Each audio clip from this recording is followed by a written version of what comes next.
Let's be real. Car movies really changed everything for us. They didn't just entertain us, they shaped the way an entire generation thinks about speed, danger, and driving. But here's the interesting part. Almost everything we learned from those movies was wrong. Not because filmmakers didn't know better, but because they were never trying to teach us the truth. They were trying to teach us how speed feels. And that's a very different thing. Today, we're gonna peel back some of the curtains on some myths, illusions, and cinematic tricks that built our fantasy of fast cars, and the reality underneath it all. Driving in movies is emotional first, mechanical second. Those sunrise highway runs, neon lit streets, engines echoing through tunnels, they weren't meant to be realistic.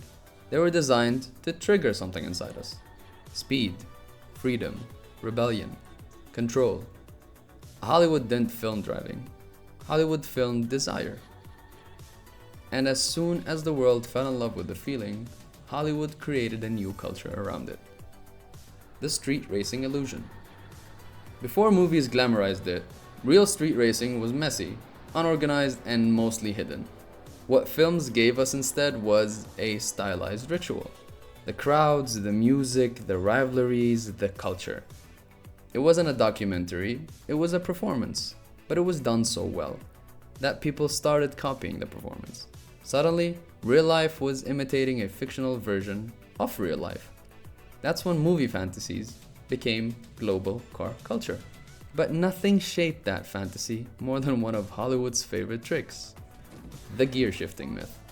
No car in reality needs that many gear changes, but in movies, shifting is drama. It's a visual cue of progression, almost like turning pages in a story. That's why characters shift 6 times in a quarter mile. It doesn't make sense mechanically, but it makes perfect sense cinematically. Real racing minimizes shifting. Movie racing exaggerates it, because audiences understand the gesture instantly. And if gear shifting ignores physics, the rest of the action throws physics out the window entirely. Cars in movies are superhuman. They jump off cliffs, land cleanly, sprint across rooftops, and keep driving like nothing happened. But in reality, a car's biggest enemy is a speed bump, a pothole, and poorly angled driveways. Hollywood removes traction loss, body roll, tire deformation, everything that makes real driving challenging. Because in the cinematic world, gravity isn't a law, it's just a suggestion. And it's not just the physics that get rewritten. Even the drivers themselves are stylized. Movie drivers don't react, there's no tension, there's no panic, no micro adjustments. They look like they're ordering lunch while doing 200 miles an hour. Real high-speed driving is the opposite. Even trained professionals show subtle stress, tightened grip, rapid eye tracking, minor corrections, all of that. But showing all that disrupts the visual fantasy. So Hollywood created a new character trait. Calm equals skill.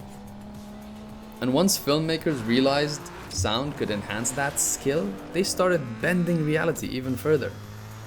Car engines in movies rarely sound like the real thing. There's a sound designer layer to it. Turbines, motors, mechanical clicks, jet engines, whatever conveys aggression and speed. Real engines don't perfectly match emotional pacing. Movie engines do, because they're built for your heartbeat, not the car's red line. Muted chase scenes prove it instantly. Without sound, even the fastest cars look really slow. And sound is just one part of a much larger pattern of cinematic myths. Here we go with Hollywood's favorite car lies. Movies taught us that hacking a car is easy. Shifting an automatic makes sense. Nitrous works like a teleport button. A J-turn solves all your problems. Crashing is merely an inconvenience, not a consequence. These ideas persist because they're story shortcuts. They're not real, but they efficiently signal tension, speed, and skill. And while the physics were fake, the cultural impact was very, very real. The first Fast and Furious didn't just boost cinema, it boosted the entire tuning industry. It brought JDM cars into global spotlight, it revived aftermarket modification culture, It turned a niche hobby into an international identity. For many, the movie wasn't about the story. It was about belonging. But the people who deserve the most credit for bringing realism into these films aren't really the actors. It's the stunt drivers, the real heroes behind that cinema. While CGI dominates today, the most iconic driving scenes were done by real stunt teams performing real maneuvers with real risk. Precision drifting, proximity slides, controlled wrecks, these aren't special effects. They are careers built on discipline and danger. And you know what the irony is? Most viewers assume these scenes are CGI. But behind the camera, stunt teams are rewriting the limit of what's physically possible. And then Hollywood demands push the engineering behind movie cars into a league of its own. Now you have cars that are specifically built for films. A movie car isn't a normal car. It's a shell designed for stunts. Reinforced frames, modified suspensions, hydraulic brakes. Many iconic cars on screen wouldn't survive city driving. Hollywood prioritizes visual function, not real-world performance. If a car looks good on camera, that's the only spec sheet that matters. And the influence didn't just stop on film sets, it leaked into the real automotive market. That's when real cars started imitating movies. Manufacturers began designing cars that look fast, sharp angles, exaggerated vents, aggressive lighting. The movie aesthetic started shaping showroom cars. Hollywood didn't just reflect car culture, it completely redirected it. And as screens took over our lives, movies weren't the only place young drivers learned about cars. There was a generation completely raised by media. Whether through movies, games, or short-form clips, many new drivers encountered virtual driving long before real engines. That created expectations reality could not match. Drifting is actually difficult. Grip driving is technical, and mistakes are very, very expensive.